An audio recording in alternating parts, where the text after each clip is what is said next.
በገናችሁን አስሩንም አውታር እንዴት እንደምትቃኙት ላሳያችሁ። እሺ መጀመሪያ የሁለትን ነው የምንቃኘው። የሁለት የአንድ ማረፊያና የሁለት ማረፊያን ጨምሮ ነው የሚቃኘው።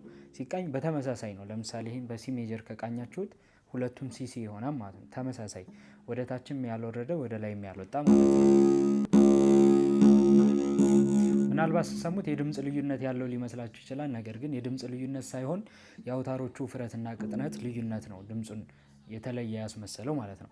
በቀጣይ ሶስት ነው የምንቃኘው። ሶስትን ደግሞ ማረፊያዋን በተመሳሳይ አሁንም ልክ እንደ ሁለት በተመሳሳይ እዚህ ጋር የሚለዩት የአራትና የአምስት አቀኛኘት ነው። ማረፊያዎቹ እንዴት ነው የሚቃኙት? ሎወር ኦክታቭ ነው በታችኛው። ለምሳሌ ይሄ ስትቃኙት ቲዩነር ላይ ሲፎር የሚል ከሆነ ይሄኛው ሲስሪ ይሆናል ማለት ነው። አራት በወፍራሙ በሎወር ኦክታቭ ይቃኛል ማለት ነው።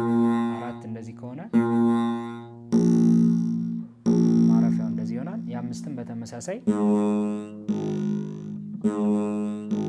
ስለዚህ በገናችሁን በቀላሉ አስሩንም አውታር እንደዚህ መቃኘት ትችላላችሁ። በቀጣይ ደግሞ እንዴት አስሩንም አውታር እንደምንደረድር ምንመለከት ይሆናል።